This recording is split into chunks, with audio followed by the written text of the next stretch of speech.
Hey, it's LA's Home for Hip Hop, Real 92.3. You already know what it is, the Real After Party. Yes. Bootleg Kev DJ Damage. We got a special guest, the newest member of Roc Nation. G4shi in the building. Yo, in the building. Or G4shi. Not really, but G4shi. Yo, how many times do people fuck your name up? Yo, all the time, man. It's like, I guess because I have a number in it, so it's G4shi, and they're like, G4shi. Or as my Japanese fans say, G4shi. Do you correct them at this point, or you just you let it fly? It's cool. I want them to just listen to the music, appreciate the music. I don't really care if you know my name or not. Really, at some point you're gonna know it. You're gonna figure it out. Yeah, I remember when they called Kanye Kane. That is true. Yeah, Kane true. West. So, what's dope is me and this dude share a birthday, man. October 4th. October 4th. No way. The power of the 4, bro. That's the 4, man. See, that's why I thought, the 4th. I'm all about the 4, man. Yeah. It's on my chain. Yo, can you break down for a lot of people, they don't know how important the number 4 can be. Man, the 4, man. You know what time it is, man. It's 4:44, man. Shout out Jay-Z. Hello. The 4 number, man. Like, I was born October 4th, and I always said, like, before music, I played football. So fourth quarter, you throw your 4s up, stayed in the game, still going on. It's the last quarter. It's what matters. It's how you finish. Of course. So when people ask me if I still did music, I always said, bitch, it's 4s up because I'm still in this game of life. So it's fourth quarter every time. Whatever you're doing, radio, music, doctor, if you're still in the game, that means it's 4s up because the game's continuing, the game of life. And you played Division I sports, so you had the opportunity to play Division I? Yeah, man, I played Division I. I don't want to name school too much. What sport? I play football. Oh, okay. Yo. I play football. What position? School? I don't What position, though? What position, I played slot and wide out, and sometimes I played tight end, man. I was dope. I was 6'4" You look and like a a half. tight end. Yeah, 6'5", 255, and I ran 4'6", 4'5". Damn. So what created this transition? Because you're in here as an artist now. I went to college, dude, and I always did music though, you know what I mean? Because like growing up as a kid, like Michael Jackson was my idol. I was born in Africa, so that's all we had on TV. What part of Africa? I was born in Libya, but I traveled Africa because all around that continent, my parents traveled. So it would be Ghana, Nigeria, wherever you name. My mom and dad traveled, you know what I mean? They were refugees, so wherever the camp took them, they'd go. And the thing that's crazy was I remember like somebody in my floor, the building that we lived in, got a TV, and I remember seeing Michael Jackson on TV for the first time. And I was just so blown away. I was just like, wow, like I want to be like that guy one day, you know? And I remember living in Germany. My parents have no money. And we were basically homeless and broke. So I was like, fuck, like, how do I get a jacket for school? Like, how do I get certain things? Right. And me and my brother would dance like Michael Jackson on the street and get paid. So, Oh, wow. Yeah, so that's how I did, that's how I started my music thing. And then when I went to college, football became a business. I only played football because I didn't want my parents to pay for school. My parents are both janitors, you know what I'm saying? So I was like, they don't speak English. Life is hard as it is already. So I was like, I'm not going to have them pay for school. I don't want to go to school anyway. Why would you want to pay for that shit? So they said, if you catch the football, we'll give you a full scholarship. So I said, all right. I started catching football with one hand, scoring touchdowns and just Killing it. yeah. Yo, so where are your parents originally from? They're Albanian. They're Albanian. Oh, nice. Albanian, yeah. Shout out Action Bronson. Yeah, shout out to Bronson. What was that transition? You was playing football. What made you go, I'm just going to stick straight to music? I mean, I remember I recorded some music before I went to college. It was cool, whatever. I remember recording with some kid, and it was me and him like rapping, whatever. And I remember his sister like used to skip his verse to mine. And I was like, all right, it's like she's digging it, whatever, it's cool. Maybe she just likes me. And then I went to college and I started recording. And then I remember like all these girls would come to my room and they'd be like, I remember Wiz was popping at the time, Cushion OJ was popping. Of course. And like she said, turn that shit up, I wanna hear your shit. And I was just like, you sure? She's like, yeah. And then some girls would come into the room and be like, yo, I wanna hear your shit. And I was like, maybe this shit could really work out. Then I found myself cutting practice to go record. And then one day I was in the studio bagging, just like watching Fresh Montana like do his thing, whatever, at the studio. And I seen that like I seen him like coming up. I remember watching like his DVDs and stuff. And I was just like, damn, he's doing it, and he come from nothing, just like me, you know. So I was like, maybe I could do it too. You know what I'm saying? And I remember my brother dropped me off at the bus at the Greyhound, and I just said, fuck it. I ain't even go on a Greyhound. I came out. I said, I'm not going. He said, what you talking about? I said, I'm not going. And I said, I'm doing this music shit full time. And then, what year was this? This is like 2010.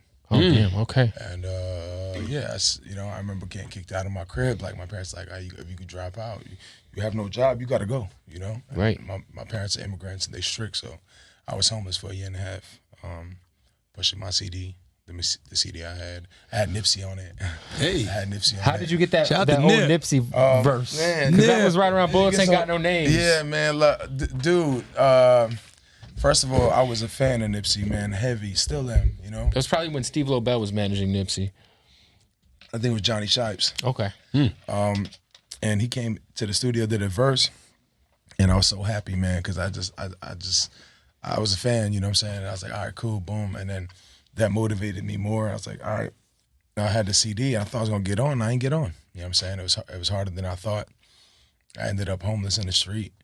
My parents was like, yeah, you got to go get a job. You got to start your life now. You know, we can't take care of you no more. And I remember just being like sleeping on the train, sleeping everywhere I can, pushing the CD. I was at Wendy's. I got a comment today on my inbox. Somebody was like, man, I remember getting your CD in 2011 in Wendy's. That's crazy. Yo. Yeah, like, you know what I'm saying? I've been doing this for a while now, man. Like, you know, I paid my dues. During that blessing. period, were you like, Yeah. did you get a regular job to get by? Yeah, after a while, I got a job. I used to sleep across the street from this place called Billabong, and I remember them saying like, "Yo, why don't The you clothing line? Yeah, fuck them though, because they just whack and they charge too much for them board shorts and shit. Yeah. So Billabong ain't been popping since I was in junior high. Yeah, I don't really fuck with them. But long story short, I got fired, but I got a job and that shit was so weak. And I had to stand and I remember them asking me to be managing and shit the first week because I was killing that shit. And I realized I was like, yo, I'm building somebody else's dream, like wasting time here, you know what I'm saying? But I guess you seen that I was messing up and then they fired me because I was just always late. And then that last check, I took that last check. I remember I took that last check and I said, do I buy the threes that Saturday? Ooh. Or do I record my last verse and then go back to college and get my life together because I fucked up big time? Right. And then I remember I called my mom. I said, Mom, I'm going to school. I'm going back to school. And she said, all right, cool. Give me a ride to work tomorrow. And then I'll help you pack up and get your paperwork. And then you're going to register back to school. And I remember picking my mom up, taking her to work. And I recorded a verse that week. My last song, I put it out online for like the 3 fans I had. And I was like, all right, I'm going to take my mom to work. This music shit not working for me. And while driving my mom to work, my song came on the radio. What? Oh, wow. Yeah. Who played it? Hot 97. Rosenberg? Yeah. Rosenberg. So this was, what was this, a Sunday night?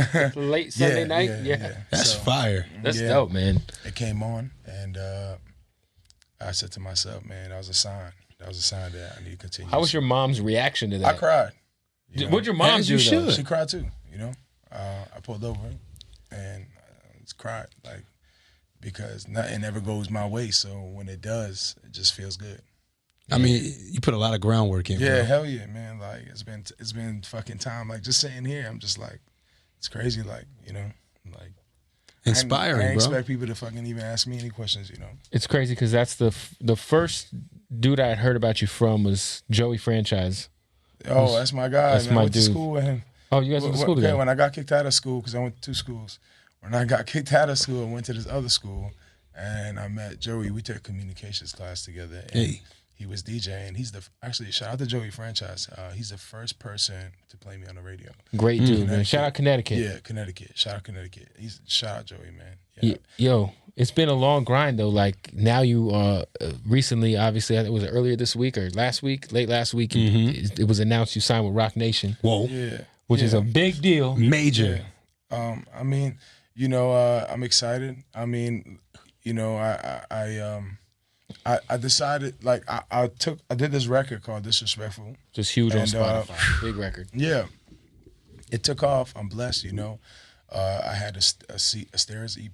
Man, I've been through it, you know what I'm saying? Like, like I've had my lowest times, you know, and then I got a call from DJ Snake. He's like, yo, man, I'm a huge fan. I want you on my album. You hopped on the album, right? Yeah, It's insane. a For Life record. Yeah, I did For Life record. Then I did the record with me, Travis Scott, and Migos on there. and I wrote some. You know what I mean? I did some shit. And then I also wrote for other artists, like, you know, that I can't talk about. Well, obviously, for yeah. a while, yeah. For the win. And you know what I'm saying? I've been doing this for a while now, and even with the biggest DJ in the world, like me being on that album, you think your life is gonna change, and it doesn't change as fast as you want it to, and you realize that, like, you know, like, this is a process. You know, you gotta really trust the process, and I never gave up. No label wanted to sign me. Nobody wanted to really do anything for me. Everybody said I'm trash. You know what I'm saying? Like, they don't see the point. I've seen kids that I helped out, gave sauce to, kind of blow up. Yeah, you've my kind face. of given that lob to. Yeah, I've helped so many kids out, man. Like, because I always reinvent myself, and I always know where music is headed. I'm blessed to know, at least, you know, and I've helped other people out and seen them blow up with things I've taught them. They never sent the elevator down to me. I always had to take the stairs up. It's always like that. Yeah, I mean, it is what it is, you know. And even with all that, nothing ever, like, helped me, like, be popping, like, to the point where I did this record, Disrespectful, and that shit just went boom. Finally. The first time I heard that was on Biscuit's Instagram. Yeah. And he did the, like, Trash or Nah, and I was like, yo, that shit's hot. What?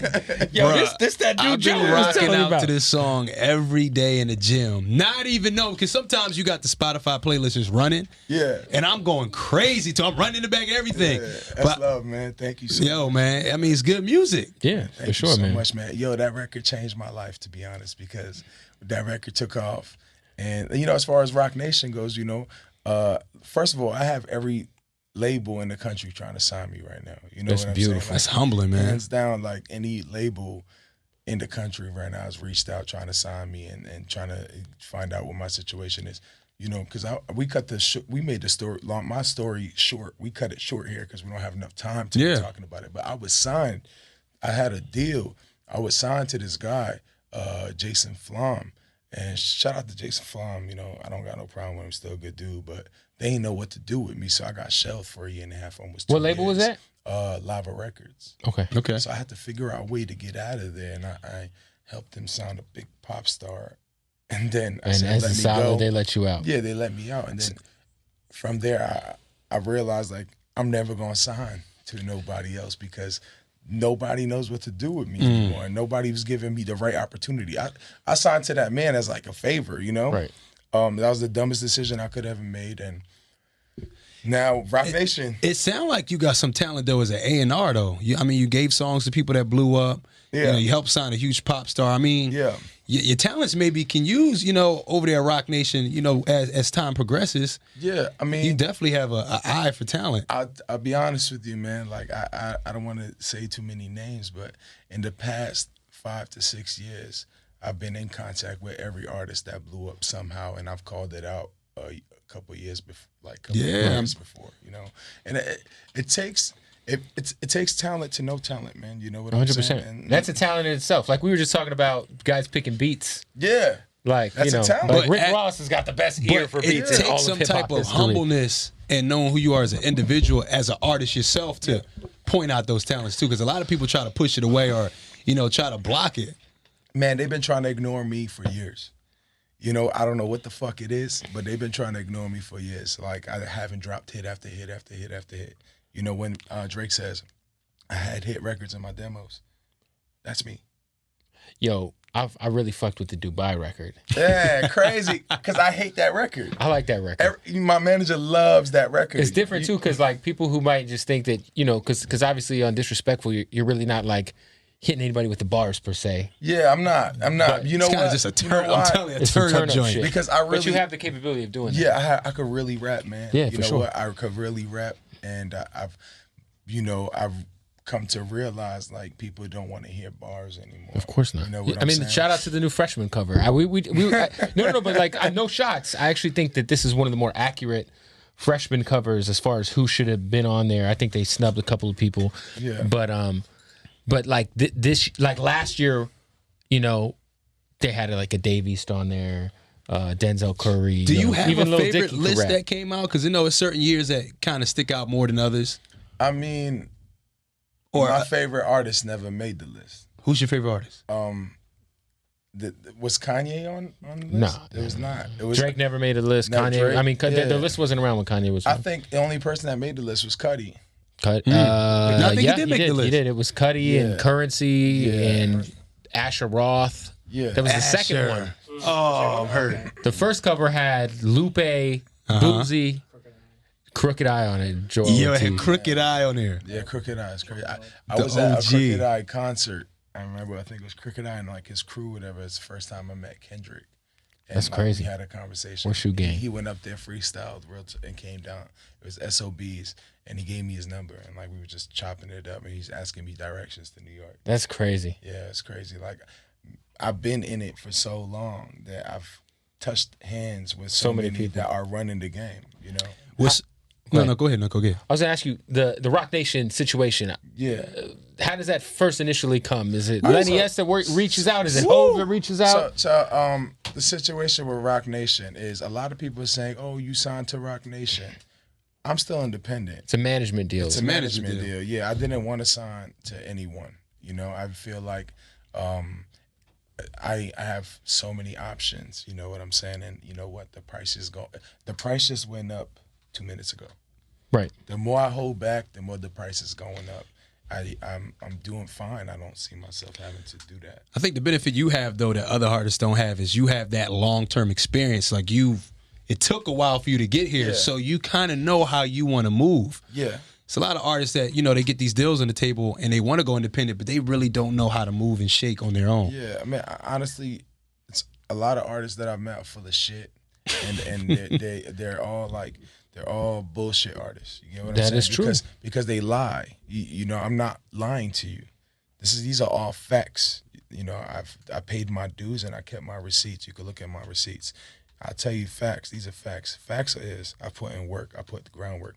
You can't fucking question me. Don't look at me. Period. Right. Don't ever try to disrespect me or try to press me. You cannot do that. Period. Don't try to pull my card. I ain't like none of these fucking goofy ass motherfuckers. Period. I put in my time and I'm independent all the way. I got myself popping. Nobody could get me popping. I got myself popping. I hear that. Period. What was like because I feel like Spotify had a really Spotify got me popping, but like I had to make the song on my own. I freestyled the shit on my own. I did it. I put the package together on my own. I put it out, and then from there, to be honest, it's my mom's prayers and God just lining up the stars for me, and it's like, you know what? I think I'm gonna help you out on this one, and this shit just took off. And then now people are saying things like, so it's Roc Nation behind him the whole time. No, bitch. that just happened. That just happened. Like But people say anything. Yeah, though, but bro. you know, I ain't the one. Don't be saying shit to me. I'll tell you straight up. There's nothing for me to hide. You understand what I'm saying? I just don't like people trying to give credit of what I've worked hard for to somebody else. That's why I can't just sign to a label. I need to make sure these motherfuckers know what they're getting involved in. This is I'm trying to be years from now, 40 years from now. It's bigger than just hip hop, man. I'm singing on these records, you know what I mean? And I love hip hop culture because it's made me who I am. But like, it's bigger than anything in the world. Like I'm trying to, like, I don't want to rub you guys off the wrong way, but like, you had Jay-Z, and then you have Ye, and then you had Cudi. Then Ye and Cudi had to happen for Drake to happen. Oh, for sure. 808s and Heartbreaks birthed Drake's sound being possible. And those three had to happen for me to happen. I see it, man. And that's what happened. That's what's going on. Like right here, right now, you're talking to somebody that's going to be here 20 years from now, and you're going to say, holy fuck. Like, I didn't expect that from him. I thought he was just some regular-ass, goofy-ass motherfucker. And then guess what happens? I take over. You hear nothing and see nothing but me because that's how hard I work. I feel like these other cats are... It's flavor of the month, you know what I'm saying? That's where the era of the SoundCloud rapper is in full effect right now, for sure. Especially him. He played them SoundCloud rappers all day, man. I'm like, yo, can we play something else? Can we play something else, man? Yeah. I listen to oldies. I love new shit, but like I'm really like Frank Sinatra, Marvin Gaye, you know, Otis. Like I'm really always, if you look at my phone, it's Nina Simone. I'm always into old shit because that's what inspires me to make the music I make. So, did you have any conversations with Hov yet? Have you spoken with Hov? No, we're supposed to play basketball soon. So. Hey, you're supposed to play basketball with Jay-Z soon. Is Jay ready for that? I don't know. I met up with Jay Brown, And Jay Brown said to me, I haven't seen that energy since Kanye. Wow. So that felt really good, knowing, because I play my music. I usually jump on the table and throw water everywhere, and it gets crazy because I'm into what I do. This is what I believe in. Hell yeah. So he said, I've never seen someone do that since Kanye, and I feel like People think they're too cool now. Like, they're really, you know what I'm saying? Bro, honestly, I'll be real with you right now, bro. Like, it could be somebody here that cannot give me shit. He's broke as fuck, but he's sitting in front of me. He can't do nothing for me. I play my album for him the same way I'd play it for Jay-Z. That's dope. That's just me and my music. I don't give a fuck. People said, yo, he screams like he's at a concert or Coachella. Bitch, I'm gonna be at Coachella. And guess what? In my head, I am at Coachella. Like, that's all I see is a billion people in front of me. Yeah. Like, it's always been like that. When I play my music, I'm in my own world, and I don't give a fuck about what you think, what you say, anything, because I know my music is way harder than any shit out right now, period. Now, recently, I think it was said in an interview, you were calling all white rappers whack. Yeah, I said white rappers are trash as a joke, but like, people kind of people like probably. that. I mean, you're Albanian. Yeah. So you passed the white rapper look test. You know what it is? They try to say, how do you feel about being a minority in hip hop? I was just like, I never seen myself as that, period. Right. Hip hop is black culture, and I respect it, and I know that. You know what I'm saying? I'm not gonna sit here and say things like a dumb answer like, I don't see color, some stupid shit like that. You know what I'm saying? Like, let's wake the fuck up and understand that what I do is black culture. Black MCs, black rappers is who inspired me to want to do it. You know what I'm saying? And they created this. So I'm just in it because I feel I'm nice and I want to just enhance it and not culture vulture and take it away. Which happens a lot. Which happens everything, because we want to take everything from black people except for their skin. And I'm not trying to do that. I'm trying to say, hey, I like it. Can I just do it, please? Can I just do it? That's all I want to do. Can I just do it and have fun? Oh, that's all I want to do. Well, I think Jay-Z said you can, so. You got the whole exactly. Exactly. So it's looking good. So that's it. I want to have fun. You know what I'm saying? I want to have fun, and I don't want nothing to separate us. I'm sick of people separating us as religion separating us and all that. I want to bring everybody together. I want my shows to be black, white, Spanish, Asians. I want Indians. I want everyone at my show, all religions. I don't like separations. I don't like talking about it. So I just wanted to say, like, I was just talking fast at that interview. I said, I've never seen myself as a white rapper. I grew up around black kids who've never treated me like a minority. They treated me like family. They treated me like a brother. So I've never felt that ever, like, oh, you're white. I've never felt that. People bump my shit. Black kids bump my shit in the hood. Like, you know what I'm saying? I'm not gonna sit here and say, I'm never gonna know what it's like to be a black man, period. Because I could walk in the room, you think I'm Puerto Rican, look at me. You think that's the difference between me and somebody else, one of my friends. He'll walk in the room, they'll just see a black man. But I could walk in the room, they'll see me, he's probably Jewish, or he's a white kid, or he's Spanish, a black kid, right. A black man would just get judged right away. You know what I'm saying? That's the difference. That's why you can't say things like that. But the point I'm trying to make is, I don't see myself as a minority in hip hop. I don't think my black friends see me as a minority. They just see me as some artist who just makes music and respect my music. That's it. Like, listen to it and that's it. When I said white rappers are trash, I did not say that like I was just. You was just saying it. Just saying it to say it. Like, I don't listen to white rappers. I don't know what a white rapper is. You know what I'm saying? I'm 6'4". Does that make me a 6'4" rapper? According to J. Cole. Technically, yes. According to J. You Cole. know what I'm saying? Like I don't know what a white rapper is, period. And I don't have a problem with white rappers. A lot of y'all trash, though. It's true. Y'all trash. Though. Who's a white rapper that's not trash in your opinion? We was talking about this. I like G-Eazy. I think G-Eazy showed me love, and he came up to me at the Weekend concert. Very slept on guy too, because I don't think people really know G-Eazy could actually get down. Like, he got bars. I like G-Eazy. He showed me love, and I told him, that's the first thing I whispered to him. I said, hey, I hate white rappers. And he looked at me and laughed. He said, and I said, yeah, I don't fuck with them. And then I said, thank you for showing me love. I respect what you do. You know what I'm saying? And I know his people, and I respect what he does, and I like that he grinds and he tries hard to, like, do his thing. You know what I'm saying? But I don't know if it's my fault, But a lot of these other guys out here is clowns. You know what I'm saying? They imitating black culture. And they're taking away from it. You know what I'm saying? You and Action meet up? I know you. I don't look at Action as a white rapper either. So who? Because we're trying to understand, like, well, who's? Because we couldn't really think of any whack white rappers, to be honest, that made it this far in the game. Yeah, I'm just saying, a lot of these clowns, you feel me? They imitate black culture. They imitate it. What is your thoughts on like a Machine Gun Kelly? I don't listen to him. I like what he does. I like his fan base. I think it's cool.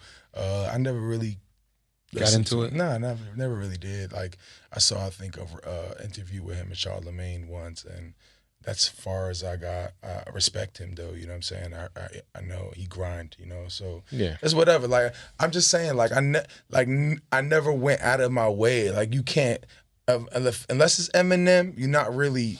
You know what I'm saying? I love Bronson, but I don't even consider him like a white rapper. So that's out of the fucking picture. But like, unless it's Eminem. I should drop a mixtape, Albanian Boys Volume 1. I was going to do a BQE. I hit him up, man. He showed me love. I remember meeting Bronson. It was me, Bronson, and R. Kelly the first time I met. That's random? Yeah, it was like a few days before Christmas, and R. Kelly, Bronson was dressed like Santa Claus. Wait, hold on. Where are you hanging out with R. Kelly and Action Bronson dressed like Santa Claus at the same time? We was in Manhattan and they were doing some shit with like Vice and Noisy or some shit. And I had a show downstairs and Bronson showed me love. We were just chopping it up. You know, I got a lot of love for Bronson. You know, we come from same backgrounds type shit. And you know, like we were just having a conversation. Like he was just teaching me like how to move in the game, in the industry, and how you can't take things personal and how certain things are moving. You know, you just learn from people like that. You know for sure. Because you know Libras hold grudges, so. Are you a Libra? Yeah, we got the same birthday, bro. You a Libra. I share a lot of the struggles you speak of. Yeah. So, you know, we not only hold grudges. I don't believe in none of that shit. Yeah. So. The horoscope shit, all that shit. It's power and all that. Libras and Geminis take over the game, man. You know that? You gotta believe in the universe, bro. Yeah. You gotta believe in the universe, bro. But yeah, enough with the white rapper shit. I think we should dead it here forever. Like, I'm never gonna answer that question again. There we go. There it is. You know what I'm saying? And that's it. I love Eminem and forever will. And if you're a white rapper out there, keep doing your thing. You feel me? Just let me. Don't steal my sauce, man. You're super, like you were just saying that you're like real big everywhere else, and you're really starting to get popping. What's your biggest market outside of the States? Oh, Europe, man. I like anywhere in Europe. And is that, due to the DJ Snake look? Yeah, that helped too. He helped me get because he's obviously Indian the man in Paris. Like yeah, man. Like he helped me out. But like before I even did stuff with Snake, I sold out London. Oh, that's dope. I sold out Zurich a few times. I've been doing this for a while. Like my fans out there really helped me. You know what I'm saying? That's dope, man. It's a beautiful thing. You've been to a few countries. Yeah. Quite a few. Yeah. Talk to me, man. The women. Where do you feel like have some of the best women in the world? I'll be honest with you, man. And it's not even countries. Is it country? Vancouver. Vancouver. Canada. Yeah. Canada. Beautiful place, too. Bro, time to take a trip. So green and clean. I'll be honest with you, bro. Some of the baddest, thickest broads, like, ever. Like, bro. And it's pretty much like legal to smoke there, kind of. I don't even know, bro. I remember I was on tour with this kid named Jazz, and then I went back to my room. I was doing a tour by myself. I had no manager. That's what I'm saying. Roc Nation is my first management. That's dope, man. You get what I'm saying? I managed myself. He was just a one-man show. I get it. Dude, I managed myself. I DJ'd for myself. I made my own shit and shot my own videos and edit my own videos. I get it. No one could tell me nothing. You never done anything for me. I taught myself how to do it. You couldn't do on your own. That's it. No one does something for you, then you just have to learn and do it by yourself, man. Yo. That's what it comes down to. You know what I mean? So I've learned how to do myself, and I remember going to Vancouver. I was on tour by myself, booking my own flights, doing all this shit myself. And I remember like I just finished the show. I opened up. When I got off stage, I had 5 girls like yo, can we come chill with you? I was like, yo, come to my hotel. I brought 5 girls back to my hotel, and we all hopped in the hot tub. By ourselves, like it's just me and 5 girls. It's lit. No entourage. No entourage, no nothing. Bless like, up. Yeah, that's beautiful. Yo, you got a show out flavors. Here too at the Roxy. Yeah, man. June 23rd, right? Yeah, June 24th. June 24th. Okay. June 24th. I'm at the Roxy, man. It's my first time in LA, man. BT weekend. Yeah, BT weekend, and it's gonna be a big look, man. Yeah. I'm excited and I'm nervous because like I'm finally hitting the hitting United States. Like the music is finally the kids are finally getting it. And I'm super excited. I'm just like blessed to see like whoever shows up. You never know. I might bring a special guest out too. You never know. Man, go get the ticket. Where can people get the tickets? They can just follow your Instagram and probably get them from there. Get the tickets online or follow my Instagram. You'll see, or just show up at the door. I think that'd be pretty cool to like keep it like old school. Keep it old school. Just come to dance. Yeah, I heard people in LA don't like really buying tickets. That's what I heard. Like just pop up at the front. But yeah, just pop up at the front. You know what I mean? Like just do it 90s style, man. Like just buy a fucking ticket and then come in and have a good time and let's turn up. And the new project is Stairs 2 coming soon. Yeah, Stairs 2, man. I name all my projects Stairs because my life has been stairs. It's so hard to go up. It's so easy to come down. And you hate elevators. And I hate elevators, man. It's lit. Shout out to the homie G4shi. Go support him, man. Shout out to Bootleg Kev and what was your name? DJ Damage, man. DJ Damage, man. October 4th, baby. You heard? Thank you so much for having me, man. It's a blessing being here. Thank you. Hey, it's Real 92.3.